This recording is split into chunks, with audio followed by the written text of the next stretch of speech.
When you're ready.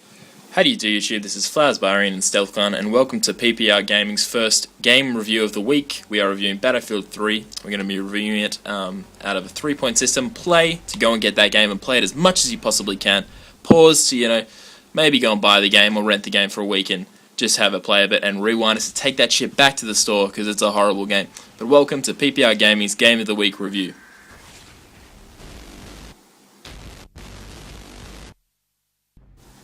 Thanks for that, Flowers. Also, within each review, we are going to purposefully try and find a play aspect, a pause aspect, and a rewind aspect, because as IGN has shown us again and again, no game is perfect, and we would like to minimize our biasness as much as possible, unlike IGN.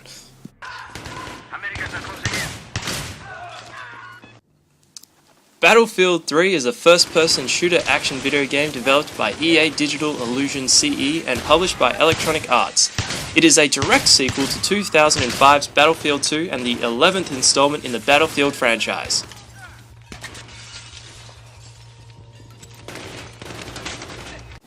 Battlefield 3, of course, is released on the PC. However, this is a review of the console versions, which of course come out on PlayStation 3 and Xbox. Battlefield 3 is a single-player game requiring 1,295 megabytes to install, high-definition graphics, and online play of up to 24 players on consoles.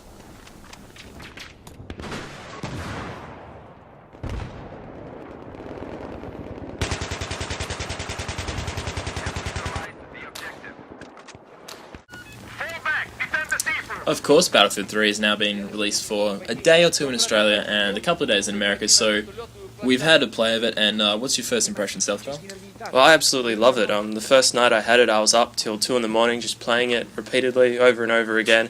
Had some really good games. This is of course online as well, but I gave the campaign a fair crack, and I wasn't expecting much from the campaign, but I am pleasantly surprised. I'm actually enjoying it quite a bit. Yeah, well, I've played a little bit of it as well, and it's not my cup of tea as a game, but I can definitely see its merits, and it does look like a solid game and a big game for the year. Oh yeah, definitely. One thing that people should look out for, and this is something that I certainly fell into the trap of, is expecting the console version to look similar or if the same as the PC.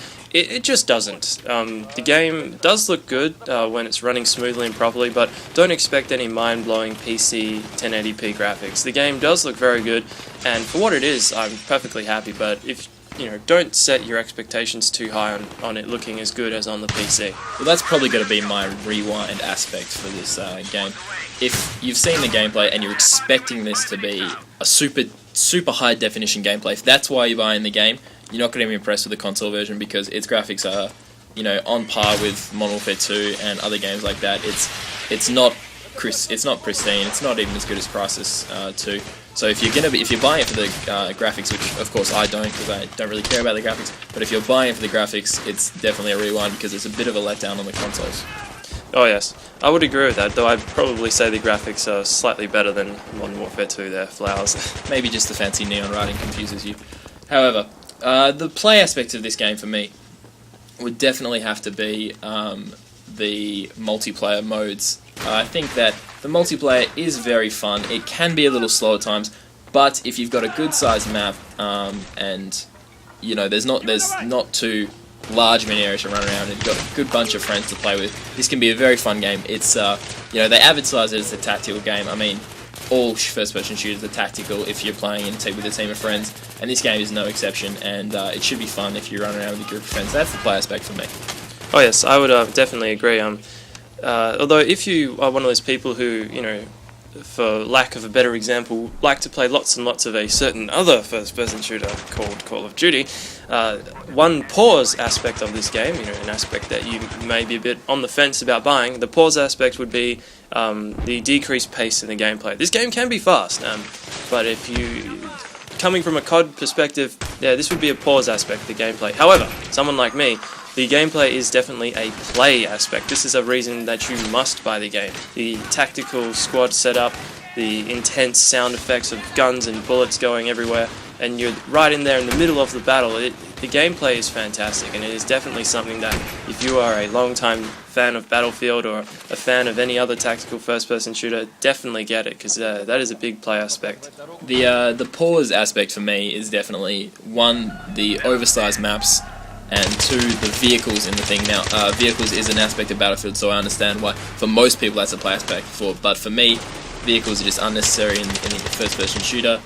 And also, another pause aspect is the campaign. It's not amazing, it's a tiny bit monotonous, and I mean, it is a solid campaign. However, if you like the cinematic kind of gaming experience where you kind of feel like you're just playing a film, Battlefield 3 for me doesn't do that. So that's the pause aspects of Battlefield 3 for me. Overall, I'm going to give this game a pause. I'm going to say go out and buy it and try and route system and return it after playing it. Have a bit of fun with your friends on multiplayer. Finish the campaign. But for me, this game isn't going to be the game that I'm going to be playing for the next year. Oh, very interesting, Flowers. I disagree with you somewhat. I say that this game is a play for me, personally.